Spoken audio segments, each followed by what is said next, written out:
DCA 3 Mixed Review number 4. A model is shaded to represent an expression. Create an equation that represents the expression and its product. So we can see in the equation that they gave us that this is multiplication. Multiplication, we should be thinking groups.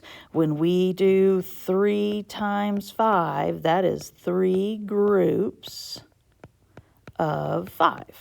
So taking a look at this model, we have groups. We have 1, 2, 3 groups. And so the whole number in our equation is going to be a 3.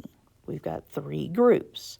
3 groups of what? Well, if I just look at one of those groups, we have 1, 2, 3, 4, 5, 6, 7 shaded out of 1, 2, 3, 4, 5, 6, 7, 8, 9, 10, 11, 12. So 7 out of 12.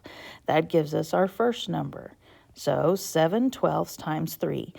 3 groups of 7 twelfths. And so at this point, all I need is the answer. So you can use the model to get the answer, or you can just get the answer using good old math. Okay, either way, you notice that the answer choice or the answers here don't have a mixed number. They're just looking for what number goes over the 12. So how many twelfths do we have when we put these all together?